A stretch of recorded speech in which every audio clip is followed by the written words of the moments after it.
1,000 feet to go. Checked.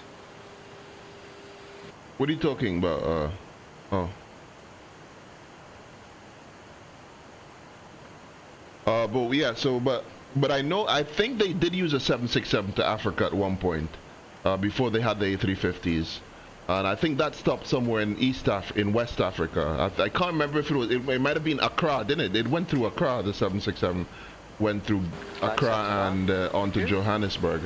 So we could do that flight as well. We can do either legs, Accra to Johannesburg or Atlanta to Accra. Who else flies to Johannesburg? I think it's United would do that flight. They'd probably fly the 787 with that on the 787, no doubt. I think they're about to start. They're going to start. It's EWR to JNB. United 188 every day, daily flight, guys. Descent. UAL 188. And that's continue approach from 03. That's a 787, yeah, definitely. Contact approach 123.46. But we can go ATL to ACC, Atlanta to Accra. Who flies that? Oh, really? IAD to ACC, it says United. UAL 966. 2,500. Right out. Checked. Get on, please. 996.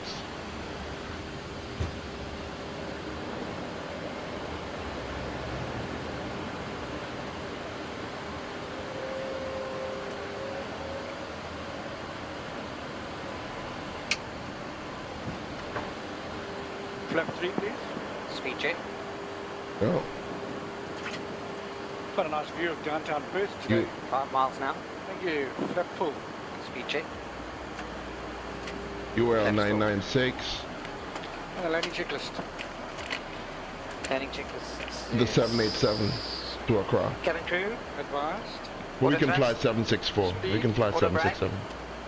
Low. ECAM memo. Landing no blue. Landing checklist completed.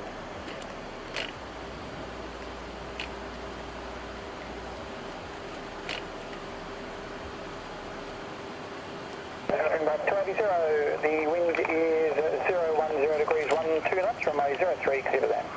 Clear to land, runway 03, Springbok 280. Okay, slightly from the left. So it's veering. I mean backing. Check.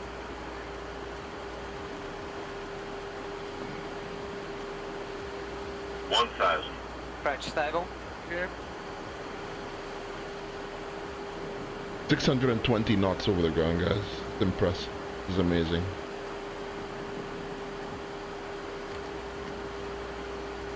Very unstable there.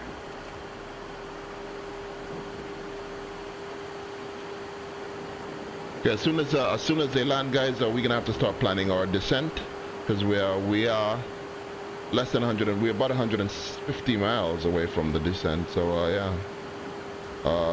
350 minus 100 divide by 10 multiplied by 3 plus 5. We need 80 miles. Visually. Check autopilot out.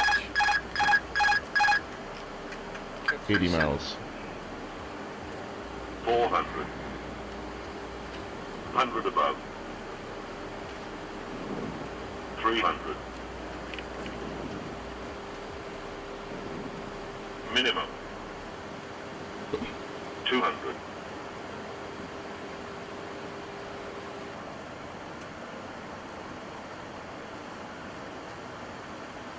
100.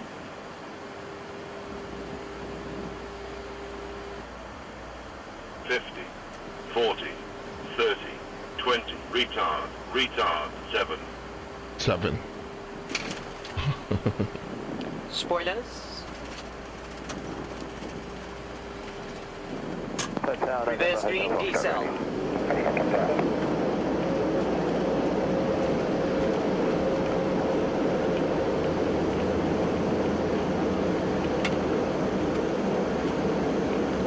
Knots. Water brakes out.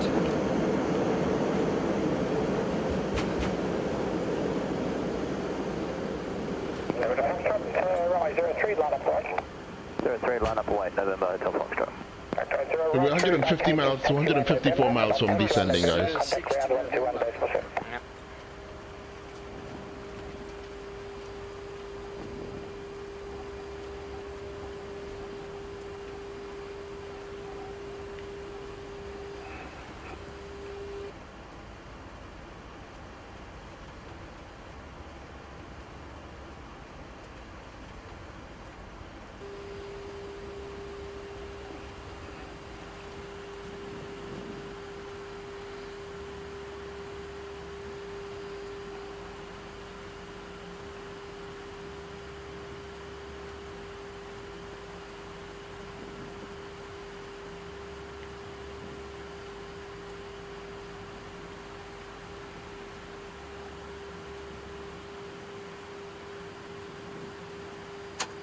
Thanks, Charles. Yeah.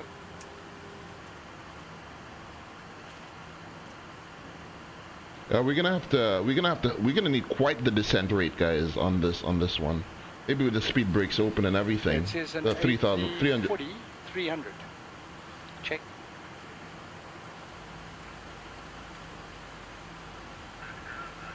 Where did they park? Where did they park? It doesn't show very well. It's all overexposed. I guess it's not much. Yeah, it's pretty straightforward terminal. Not a very big terminal. Okay, it says an A340 300. Check.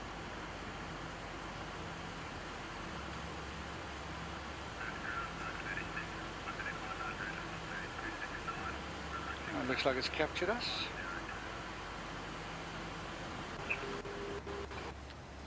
For a winter's day, it was beautiful visibility coming in. One of the clearest I've seen coming in the winter. As you can see, lots of work going on in the international terminal now. They're extending this considerably, becoming a busy hub of Australia. It's been a great pleasure being with you, and we look forward to our return journey. Anyway, guys, I think it's time for us to mind our own business now and start planning the arrival into Perth. All right, so we had a brief look at the arrival. It's going to be the Waves 3 arrival into Perth, 24th of March 2022. The usual speed restrictions apply in this case, guys. We have to be at BITAP below flight level 110. I've planned to BITAP at flight level 100. So once we're below 11,000 at BITAP, we're fine. We're flowing to 250 knots. Then it's the Sails, Waves, Heiko, Sadol and Harman for the ILS approach to runway 03, and that Heiko, Sadol and Harman, Timmy and Pumed, and that also should coincide with ILS 03 from Timmy. ILS 03 is 1101 and final approach course is 016. So 110.1, fucking bumpy. 110.1.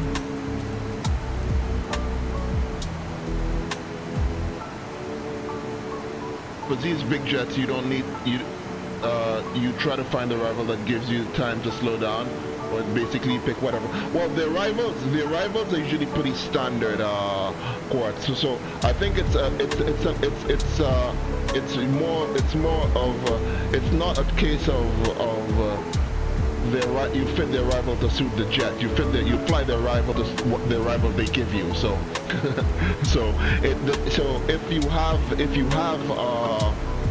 if your waypoint ends in our case at Waves, or at a certain point you're going to transition onto arrival. Usually flight plans should line up nicely with the arrivals. There are very few of them don't, but for the most part they do. I mean, the last waypoint should have you transition onto the arrival, or the last waypoint of the flight plan should be the first waypoint of the star. Stars are named usually based on the waypoint that you enter from. So your flight plan should basically your flight plan should end in most cases. In some cases it doesn't happen and you have to find as a star. Sometimes it will be assigned to you. Sometimes they'll tell you to fly a certain arrival because of air traffic or certain restrictions. 016, like I don't know if you saw in the video that they flew the star. They changed the star because they had military exercises going along the other route, so they flew another star, so they might have had to reroute just a little bit.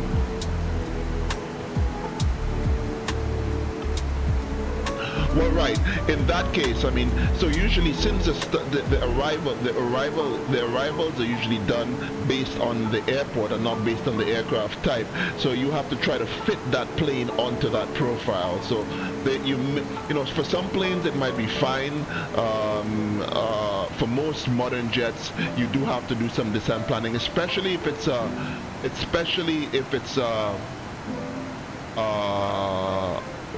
what you may call it, especially if it's a straight in approach, as you were saying. Straight in approaches, you know, yeah, you don't have that many turns, but at the end of the day, track miles are track miles. So whether your approach should be straight in or whether you're coming from a 90-degree turn, it shouldn't make a whole lot of a difference.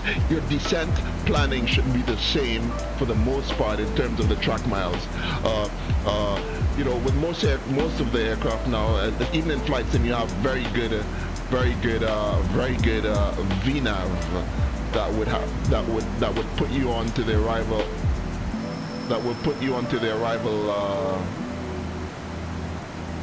Without having to do too much calculations.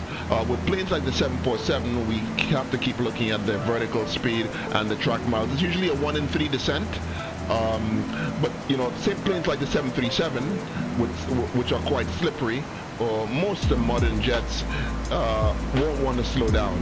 So you know, so it's not just of a case of descending at 300 knots and you know, at the descent point, you know, sometimes you may have to use speed brakes. Sometimes you may have to cheat a little bit, go into vertical speed mode and get below as long as there's no terrain that's restricting you from descending. Well, spoilers are fine. The spoilers are there to help you, right? The spoilers are there to help you. So a lot of the times you don't have a choice. Sometimes in real life you don't have a choice. You may not have a choice, I should say. In flight sim, on VAT sim, when we're flying in airspaces that are not crowded at all, we can descend whenever we like. We never like. But it's in the real world, they may just keep you up due to weather. They may just due to traffic. They may keep you up because you might have had to divert and stuff like that, or you may pass because you may want to fly over the weather or for whatever reason. So it's like usually a request to descend. That you get it at your top of descent point in real life is a different story. But you know, it's not like your top of descent point is like on our flight like today. We can choose to descend our top of a descent point because there's no traffic and we find the weather is good and it's fine. Sometimes you do need to get a little, there's a trick that I'm not a fan of using speed brakes. I like to try to descend. It's a bit of a challenge for me. I like to challenge myself to descend without having to pull the speed brake lever. On certain planes it's easier than it is on other planes. On the 747, or at least the Felis model, it's not as slippery. It seems quite draggy sometimes, so it seems to slow down quite well. You get a drag required, so you use the spoilers, so it takes you off your profile. Well, yeah, but there are tricks and the tips and tricks, because don't forget that there are different descent modes. There are different descent modes. Hold on. Let me just get some information in here, guys, so that I can talk without having to. Cat 1 ILS, it's going to be a Cat 1 ILS, guys. Decision height is 217, right? So decision altitude, I should say, is 217, or decision height. And I'm just going to put 200. right? That's decision altitude is right there, set 220. And our ILS is set. We have 1101, final approach course is 016, 1101, 016 on nav 2. We have the EHSI on INS and in nav mode, while we have the nav 2. There's a co-pilot EHSI. We can monitor the glide slope on his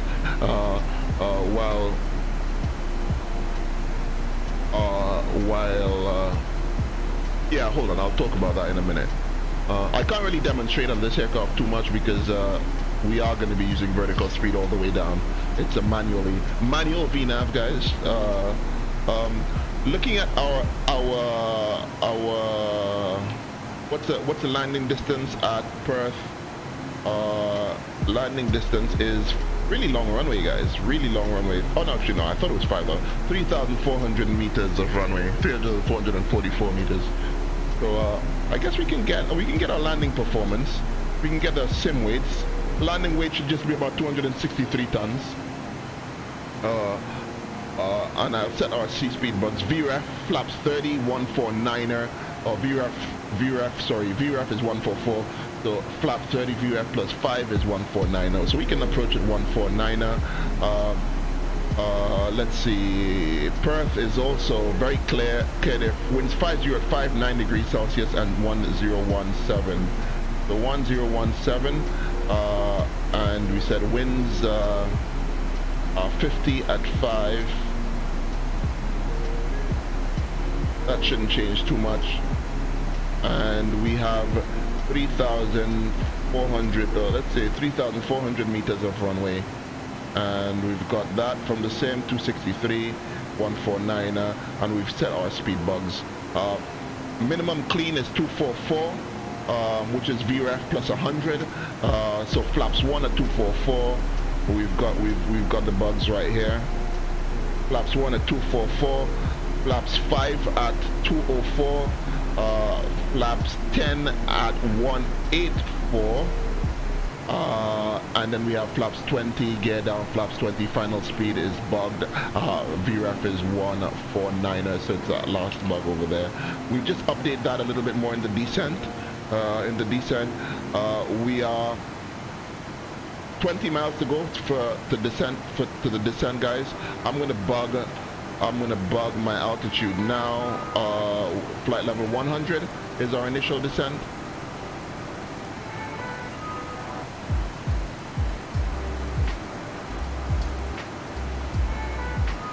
We have quite the tailwind, guys, so it's going to be pushing us along. So we may need to use speed brake, more than likely. We'll go Mach decimal 85 initially in the descent, and below 290 we'll go 300 knot. We'll do a 300 knot descent. We'll try to do a 300 knot descent. And is it actually giving us a descent speed here? Optimum descent speed? It does not. Airport elevation, wow, we need to airport. What's the airport elevation at Perth? Perth is at sea level 67 feet. All right, so 100 feet. So that doesn't change anything on our all right, so 18 miles away, and we need to start the descent at 69 miles, at 70 miles, and just about 8 miles, guys. I'll talk a little bit more about the descent here, Quartz. Usually it's a 1 in 3 descent. So 1 in 3 descent is half of the ground speed. That's what I do. So if you want to fly that descent in vertical speed, you know, at the beginning, even if you're flying a 737. And you want to do your own descent planning, bear in mind, once you don't have any terrain restrictions or any hard constraints, and we don't have any hard constraints on this, or we have some soft ones, but that we have to be below a certain altitude at a certain waypoint. In this case, it's below flight level 11,000 at BITAP. I've aimed for flight level 100. I've done the... Oh, I need to shut up now, guys. And I need to go speed. well.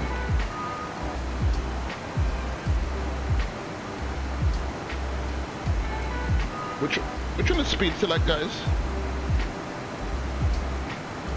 That's speed select. And I'm gonna go 3,000 feet per minute here.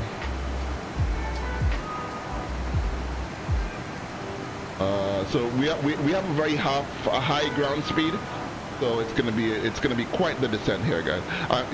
You have to check the airspeed. So we're gonna accelerate with this kind of vertical speed.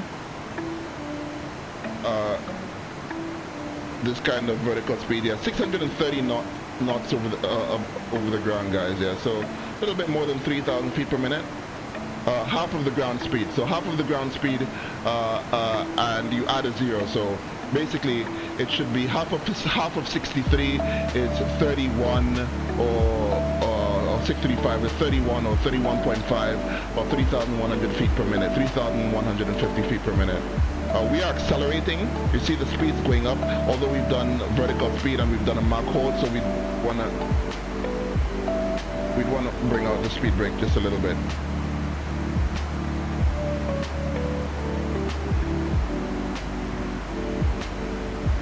Maybe not too much. Not too much. You just want to hold. You just don't want it to accelerate. We'll run the descent checklist here now. It's getting quite choppy. Before we do that, let's get the airfield QNH is 1027. 1027. There we go.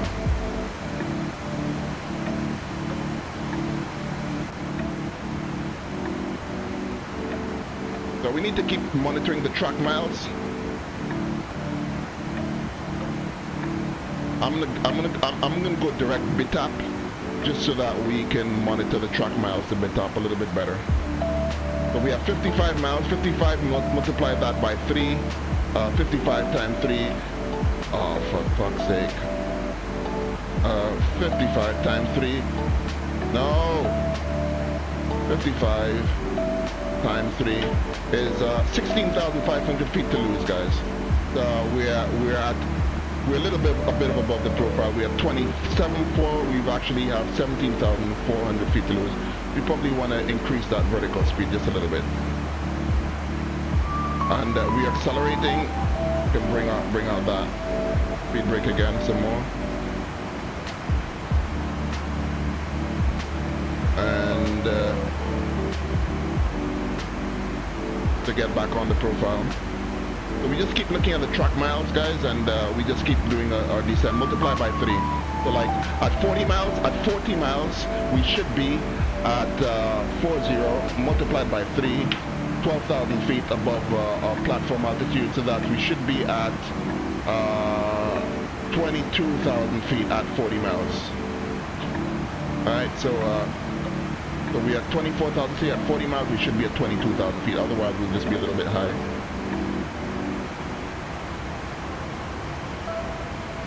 We just adjust the vertical speed.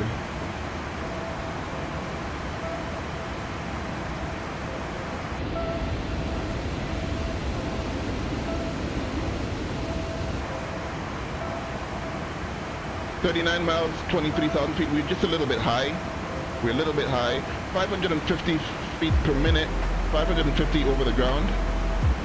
I'll bring it down to So we'll do another check at 30 miles. At 30 miles, 3 3s are 9. So we should be at 9,000 above 9,000 feet above 10,000. So we should be at 19,000 feet at 30 miles. At 30 miles. We have quite the tailwind, so it's actually pushing us a little bit forward. So, but it is decreasing as we get lower. So.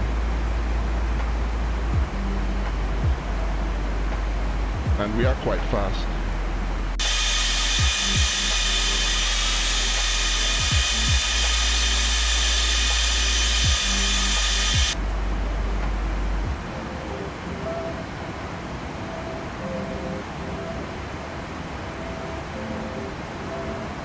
Did we complete our checklist? Let's start the descent checklist. Approach checklist. Seatbelts and shoulder harness. Check. Seatbelts and no smoking sign. 28 miles. 28 miles, 19,000 feet. We're still a touch high. At 20 miles, we should be 236. We should be at 16,000 feet at 20 miles. Damn. Auto brake. Are we gonna go auto brake low? Low. Minimum.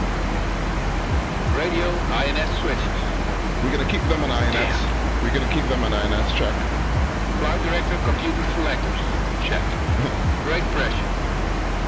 Check. Spoilers. Hold on. Spoilers are open. We don't have them on yet, so we... Altimeters. Hold on. Okay, we're gonna go 1027 now. 1015, set and cross check. Hold on.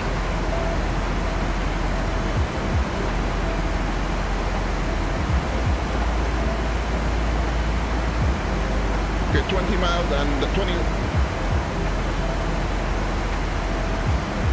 Okay, 20 miles and 16,000 feet. We're on it, guys. And let's bring the thing to 2,500 feet per minute now. We're 390 over the ground. We can go 2,000. We can go just about 2,000 feet per minute now.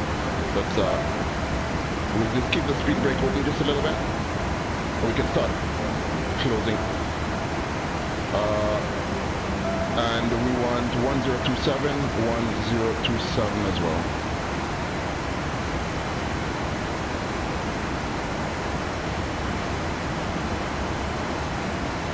Landing data, EPR, and airspeed bugs. Set and cross check. Seatbelts and shoulder harness. Check. Fuel panel. Check.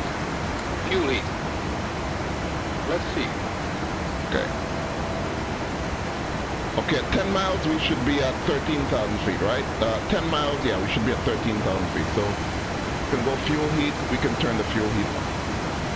We can turn the fuel heat off as well.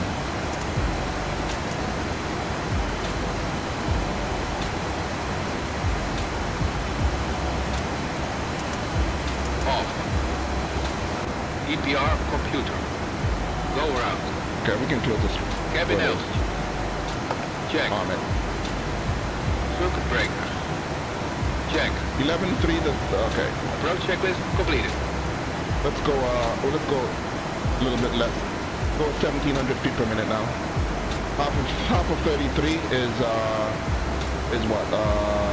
16. It's about 15 and a half, 16 there. 9 miles.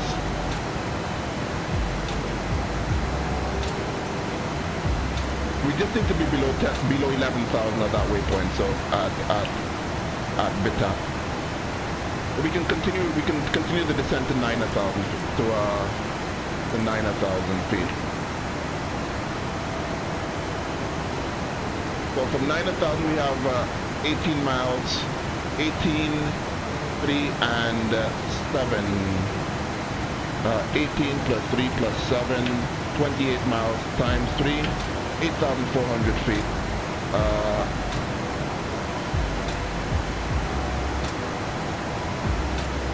ILS 03. We need to be at Timmy at 3,000 feet. 10,000. So wave 3. Now for level on. Timmy at 3,000 feet. Let's see. Closer to 1,500 feet per minute. Go 1,500 feet per minute. We have below 9,000 feet. So we Harmon at 3,000 feet, guys. So Timmy at 3,000 feet. So we're on 3,000, 3 threes. We have 4,000 Harmon. So we have 3 plus 7 plus 3 plus 18. 3 plus 7 plus 3 plus 18. It's 31 miles times 3. So we want 9,000 minus 30 divided by 10 multiplied by 3. 18 miles. So we basically need to start descending at 3 plus 8,000. Let's go to 8,000 feet.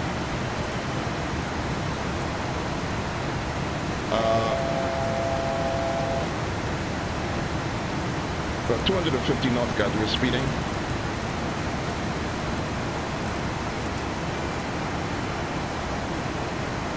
And this is from 8,000 feet, 3 plus 7 plus 3 plus, yeah. So from between Waves and Hayco, just about 5 miles to Hayco, 10 miles to Hayco, we begin our descent. We'll maintain 8,000 feet here, guys.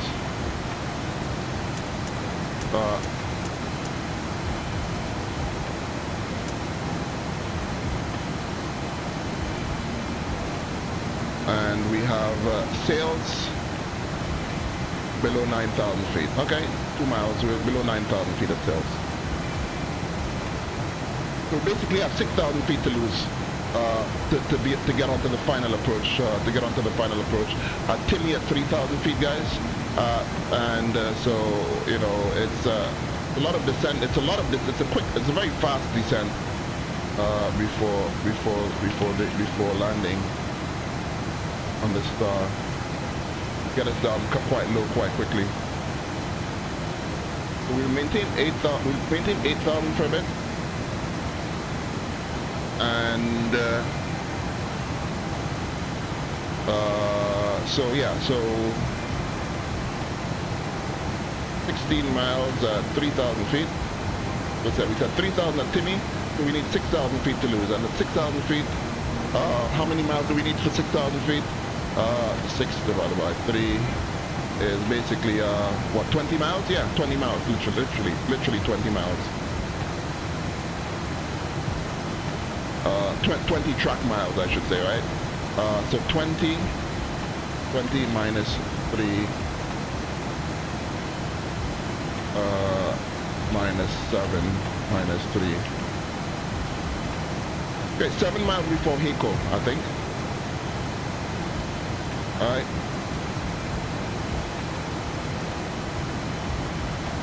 Oh, we should say Harmon at 3,000 feet. Let's say Harmon at 3,000 feet, guys.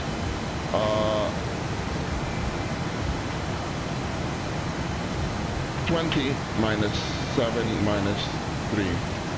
Okay, so 10 miles before Hayco, we begin our descent. To the 3,000 feet. So we'll just go altitude hold and 3,000 feet. Be one step ahead.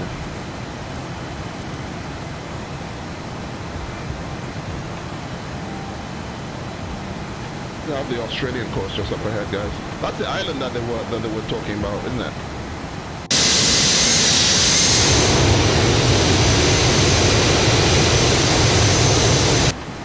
Okay. Got a bit busy there.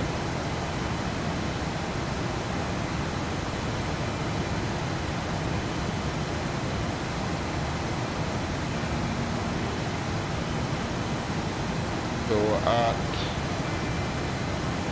we said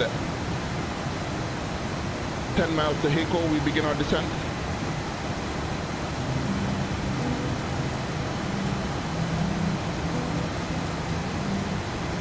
Yeah, so 10 miles to Hayco, we begin our descent. However, we probably want to start slowing down very soon.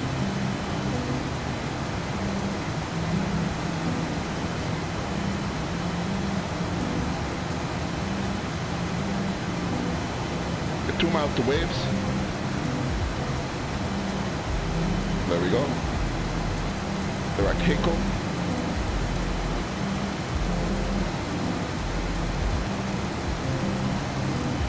Come down to flaps up speed as well.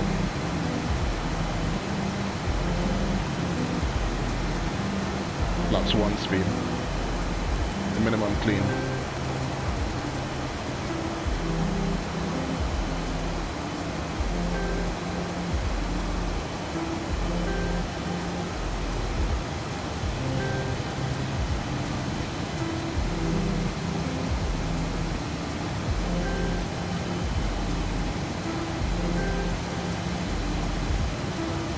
Flaps 1.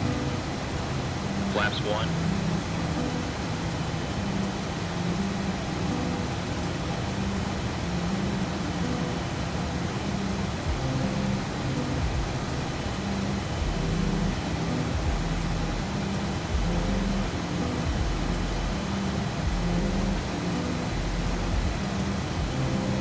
14 miles.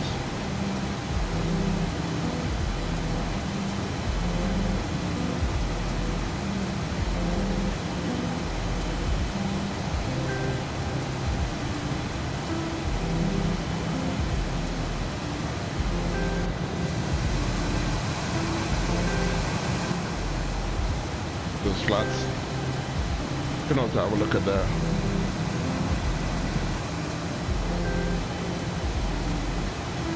miles, and let's go 1,000 feet per minute, I guess. About 11 miles. You can go vertical speed, guys. I will go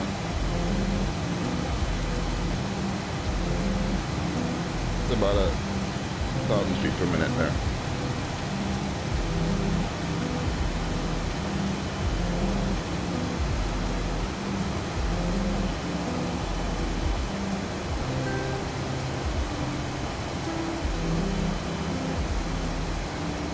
Quite pretty, right, guys? So pretty. So pretty.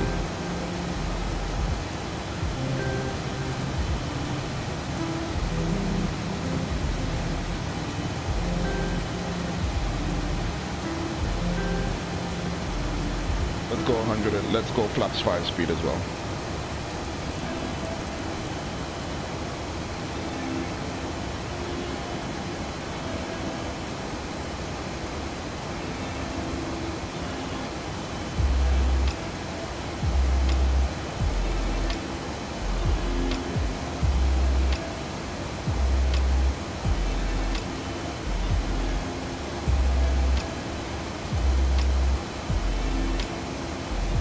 Okay, 110.1 and we are Hako, 8 miles to Hako. 6 miles to Hako.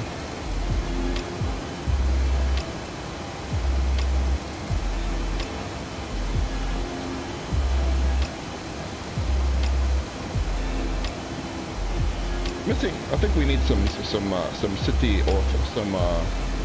I wonder if anyone's done Perth City for X-Plane.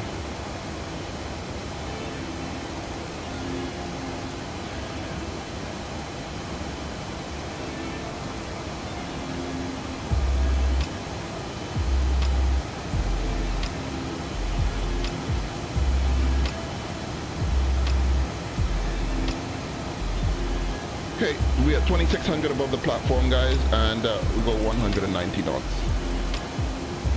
Nice and slow.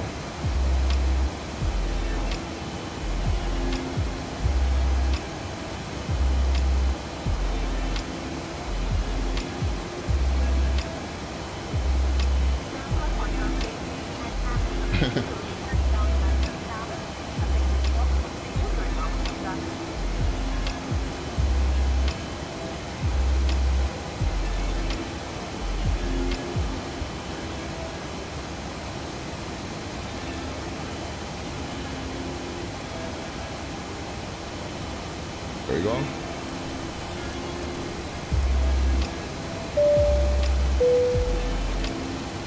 Okay. Yes. Hi. I think we have we're on the.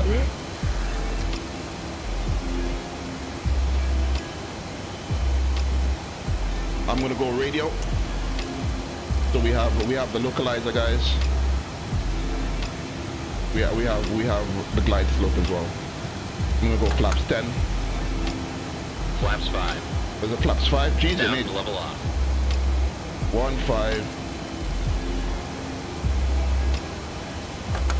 10. Flaps 10. Go 500 feet per minute, I guess. Yeah, we are below the glide already, so we're fine. We're nice and slow as well. 190 knots.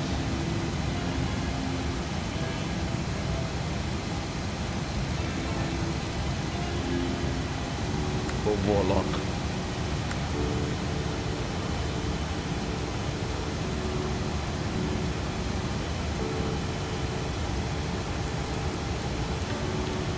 Give it a little bit of an angle. So view or lock. And an intercept angle.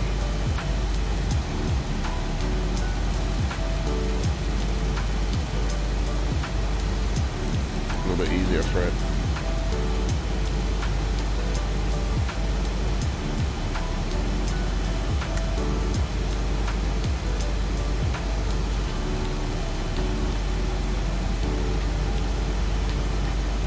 Nice, how are you doing, man? Just turning final here on our sort of a base leg.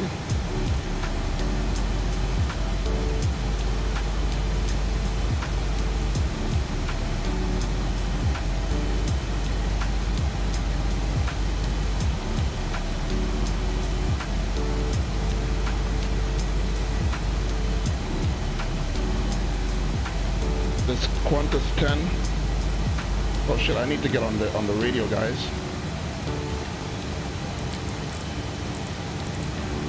There's other aircraft coming in, 122.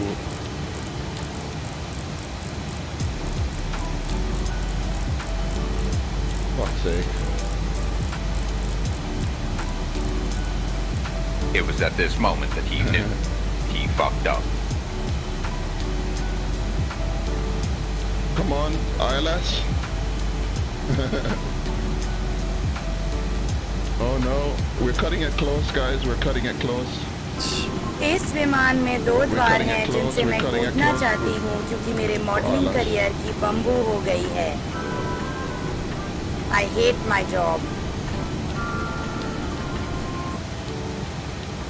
We might as well go down to 2,500 feet, guys.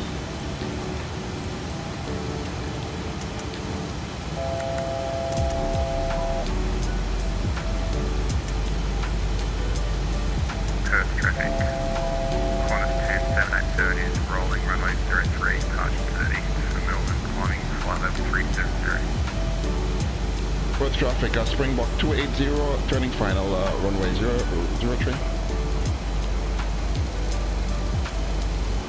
Got below that glide there. Why haven't I not intercepted the glide path, guys? There we are. We're about to hit it now. Come on. There we go. Localizer alive. Gear down. Gear down. Flaps 20. Flaps 20. Cut it very close here, guys. Final speed. 149er. Gears down. Green light.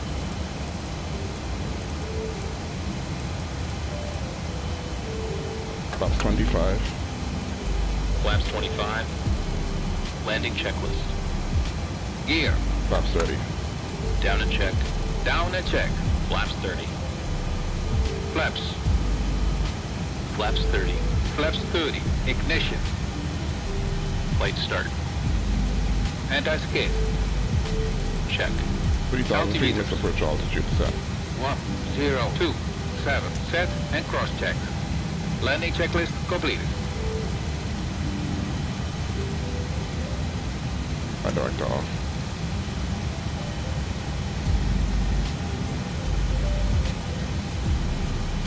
Alright, we're good, guys. 148. 155 to 800 feet per minute. 109 on the EPRA. There we go. My plane.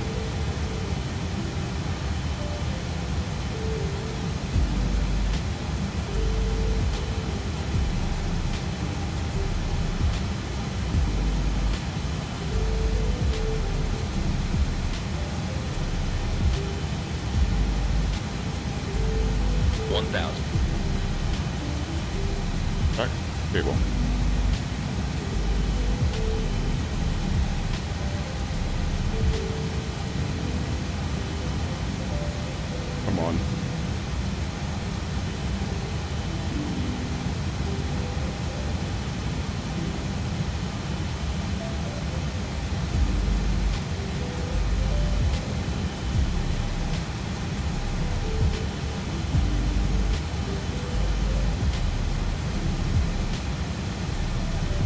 500. 500 on profile. I think a little bit low. Correcting.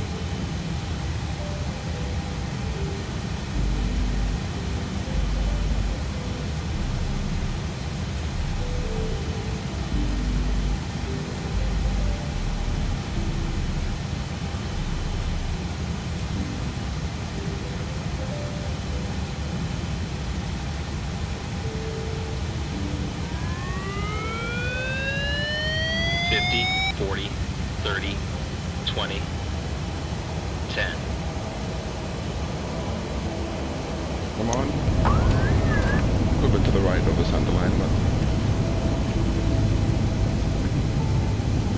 no reverse. I broke my back. What do you mean by that? You broke back is broken. What, a vertebrae or what portion?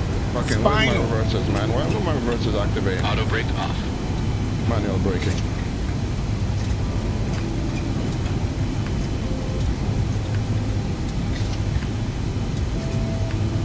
Light drift there, guys. 60 knots. Manual brakes.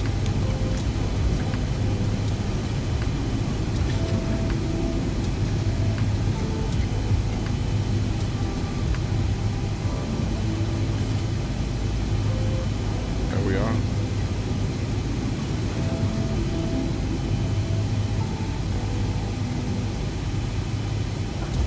Welcome to Perth, folks.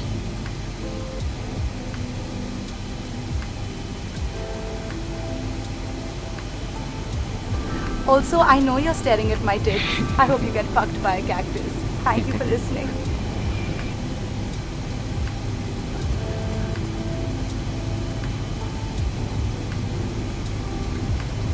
We're gonna keep all our lights on until we cross the other runway. You can clean up though. Flaps up.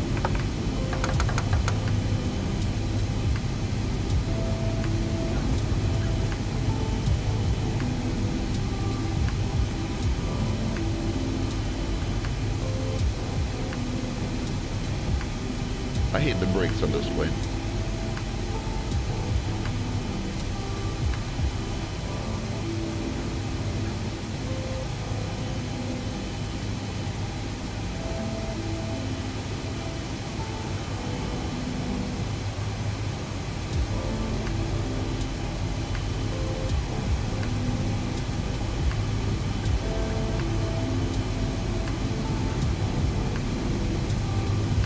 All right, I think we can go with the APU as well, guys. Can start the APU. Come on.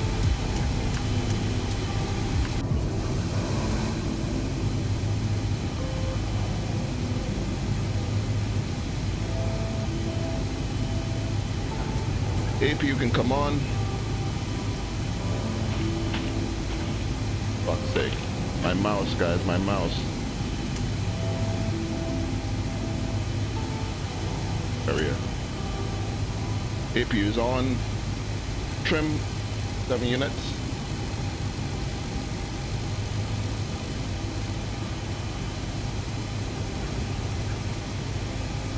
All lights could come off as well.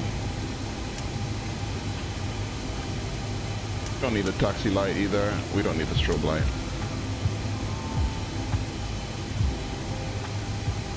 We're gonna take that corner gate over there. What gate are we gonna take, guys?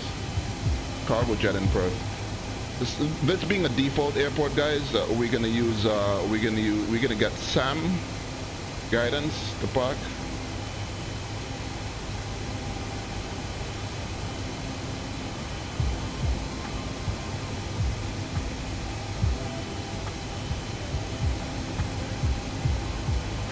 We're the only ones on the ground. There's a Qantas flight that took off a while ago. And the Singapore Airlines flight that.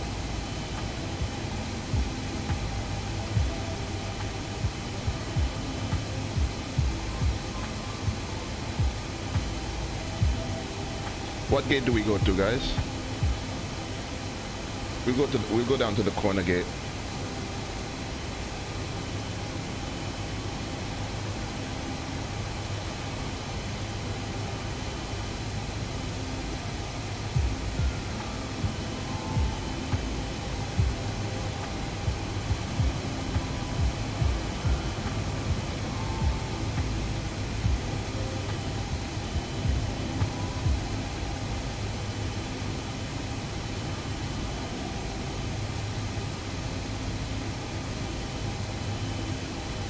We switch on the APU buses as well.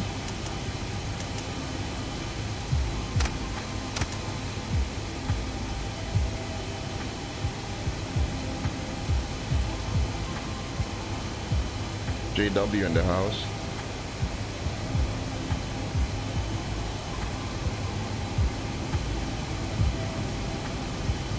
We're quite light, so we don't need a lot of power to move on the ground. So we're gonna have to see how we're gonna target this one. Yeah.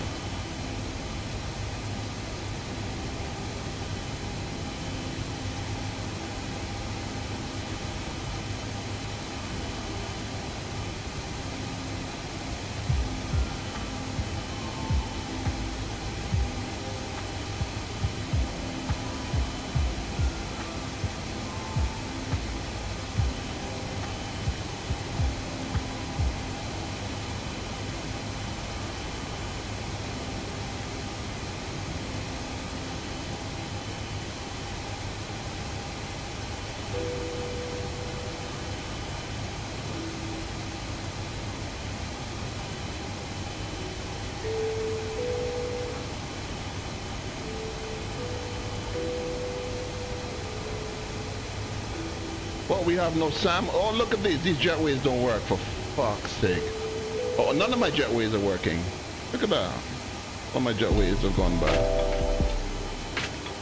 So much for precision parking, guys. Yeah, the jetways didn't load properly. Fucking explain. Like all flight sims bug out like this, don't they?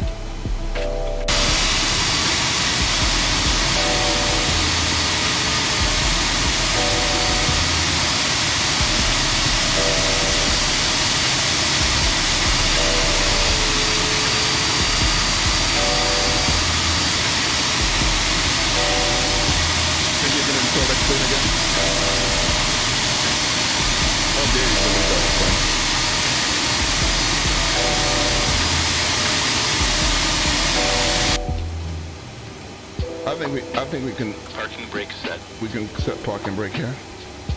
Go weather radar to standby as well. We are just like killing everybody on the ground. We should have had the weather radar to standby a long time ago. I don't care if I fry people's brains, but anyway, gives people some cancer. Bring some cancer from South Africa. Oh yeah. We can shut her down now. Well, we are in APU power. On blocks, guys. Ahead of schedule.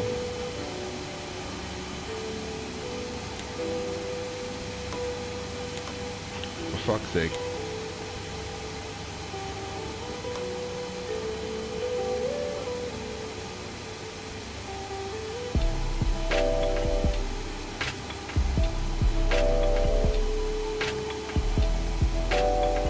Beacon can come off. Transponder this Fuck you. Fuck you too. Fuck you very much. Don't fly with us again. I spat in your coffee. You smell like a ball sack. After 8 hours, they should smell like a ball sack, right? Time is it, guys? What time is it? What's the time now? We're on blocks at we're right on time, guys. Right on time. Although we left like 30 minutes late. We are right on time. Well, you know it's that time, right, guys? It's replay time. It's a replay time. Replay. It was a decent landing. A little bit to the right of the center line. That annoyed me a little bit, but I'd take it. It was a smooth landing otherwise, though.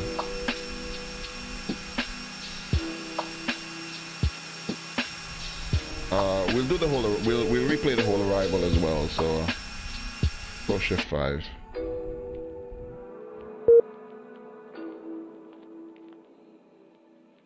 I'm not gonna put on any fancy music for the replay, guys, because we are streaming onto YouTube, and I'm pretty sure I've incurred a couple copyright infractions already. So I am not gonna do it. If it was just Twitch, we'd be replaying. We'd be jamming, guys. would be jamming.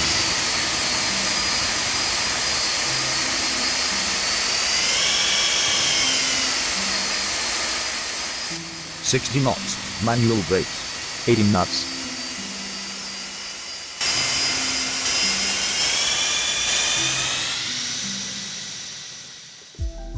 I think we can take it from here.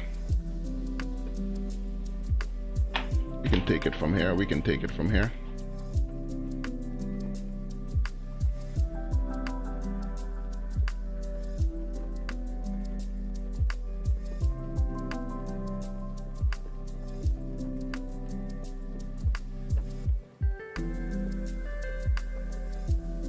The Queen, guys. Hail the Queen.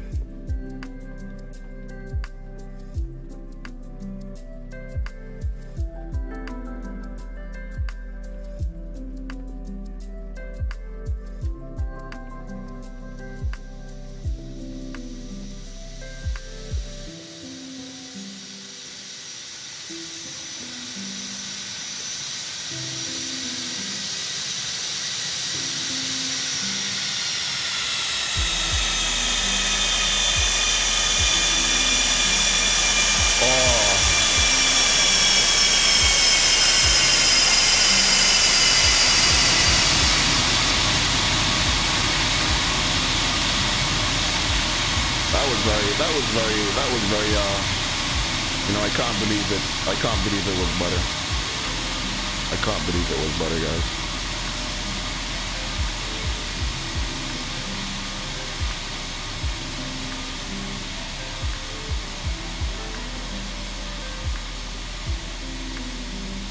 How about some wing views? About some wing views? Maybe some wing views here. We get it from here maybe, or no, or maybe from ahead of the wing maybe. Yep, they've done some update to the width of the cabin walls, guys. So it's a little bit different here now. It's a bit different now. Trying to get that wing view. I may have to reset some of my wing views there.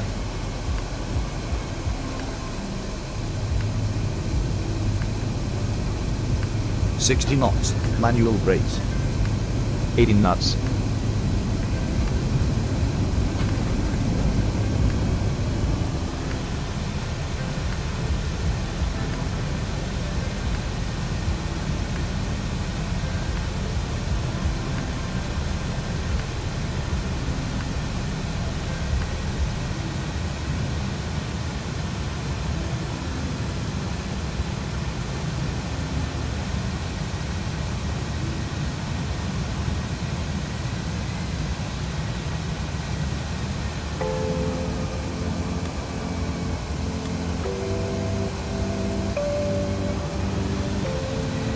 We can take it from here, guys.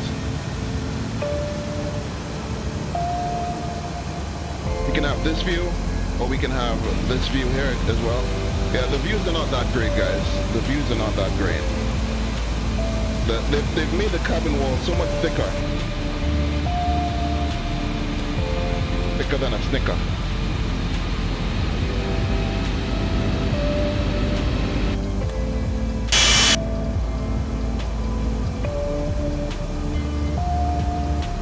I think we'll keep the upper deck view. We'll keep the upper deck view.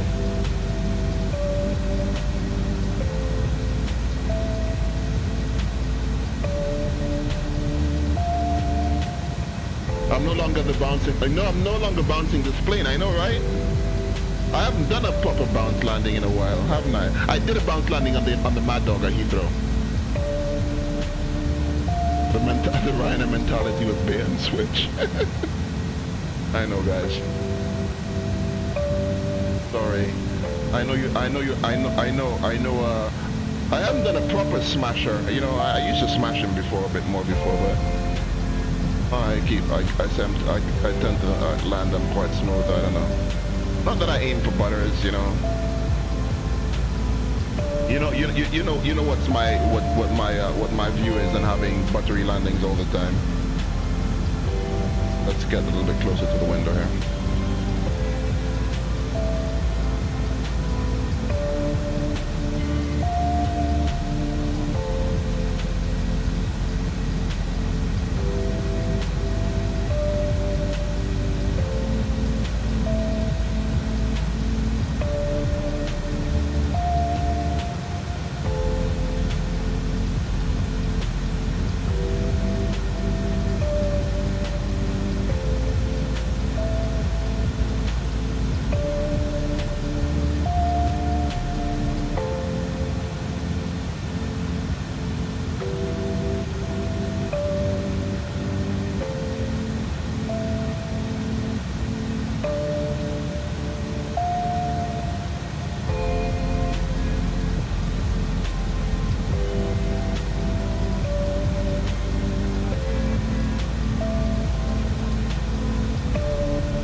wheelie.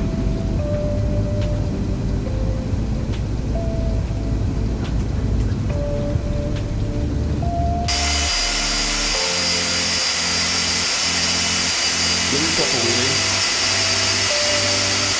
I think we might have popped a flight wheelie, guys.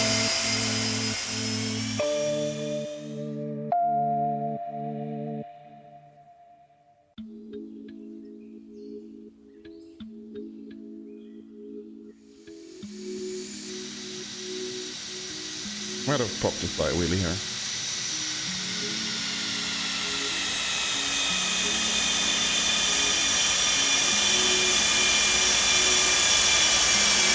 We need some touchdown smoke.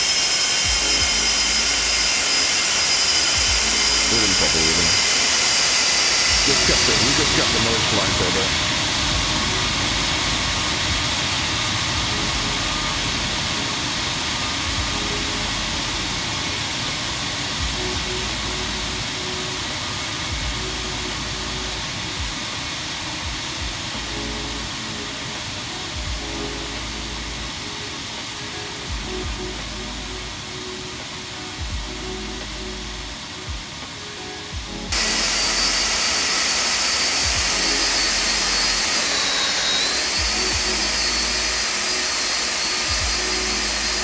Gonna watch her in all her splendor as we taxi past. Do the taxi by, guys.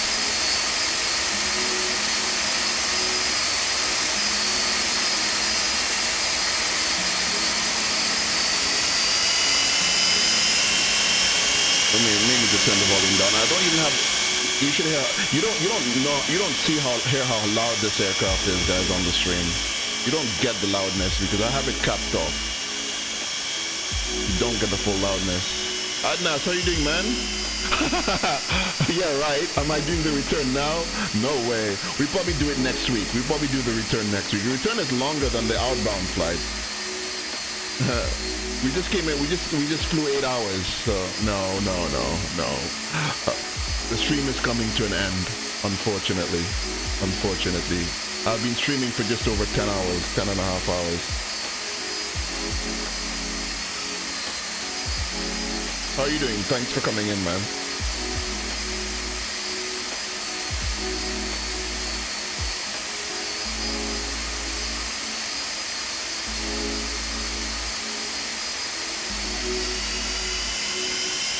What crew rest is for?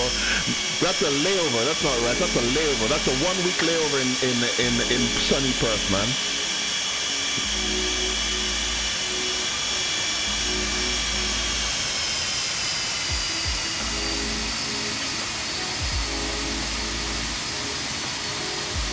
That's a 1 week layover in Perth.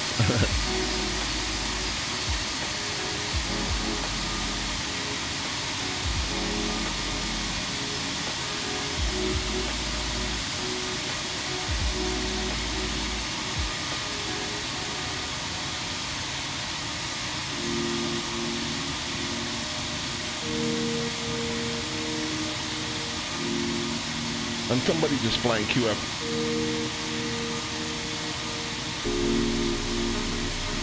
Really? Who did that? Who did a 35-hour 3 long haul stream? I'll do one of those endurance streams as soon as I get more memory in my computer. Course. As soon as I can get more memory into my computer, we do a proper endurance stream.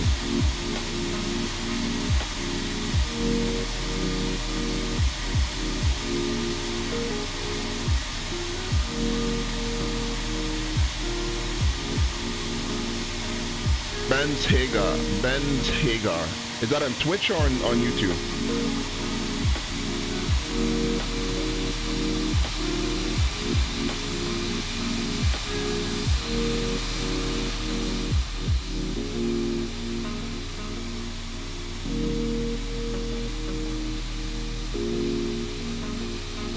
Not a cloud in the sky here in Perth, guys.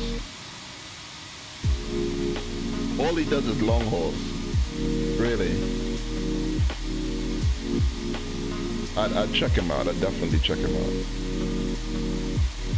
Ben's Hangar, not Ben's Hagar. Ben's Hangar.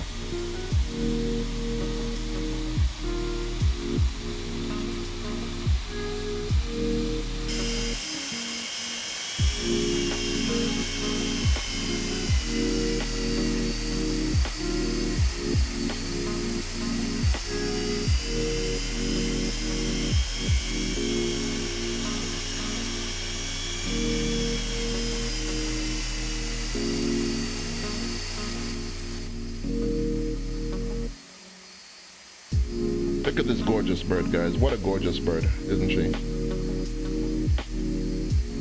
A gorgeous building. Well, we better get used to flying default scenery, because in X-Plane 12 we're going to be flying in a lot of default scenery, so. Anyway, folks, it was really a pleasure having you guys on board on this flight today. South African Springbok 280 from Joburg to Perth here in Australia. Shout out to all my Australian people, Snipes and Mackie. Mackie said Mackie's probably still asleep. He missed the landing. I think he was expecting me to land a little bit about now, actually, a little bit later. I think he said he had an appointment anyway, so he may not have been able to make it. And everyone else, the usual suspect, Quartz, Jamnik, JW, Adnas, everyone else who followed today. We have Manu6146 on YouTube, and hey, it's Quartz on YouTube as well. Flight MD, Steve09er. And FS Aruba and all the rest, to which unfortunately sorry I haven't named DB Veta. Thank you very much everybody for keeping me company on today's service. Ryan as well. Ryan's from South Africa. We flew from his hometown as well, so I hope he did enjoy the stream. I think he did pop in a little bit, you know. He might be gone by now. But to everyone else, thank you very much for keeping me company on this long haul service. Hopefully we can do another one maybe next week. I can't promise everyone long hauls next week, but it seems to be a good format, long hauls on the weekend.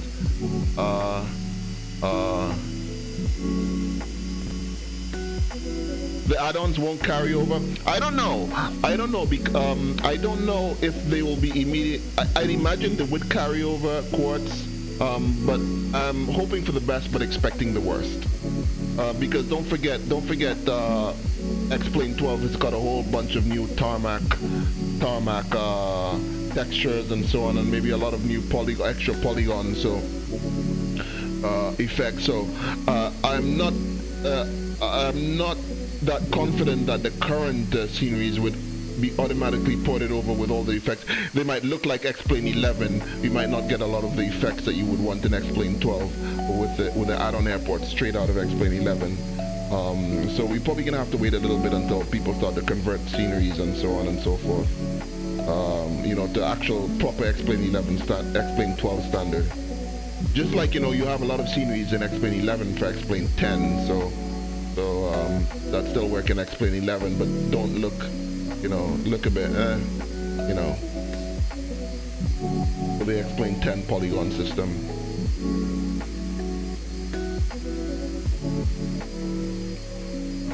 Anyway, folks, see you on the next one, and have a very good day, a very good evening for all you in Australia. Have a lovely morning, and everyone else in my part of the world, in my hemisphere, have a great evening, guys, and we'll see you on the next one. Hasta la vista, everybody.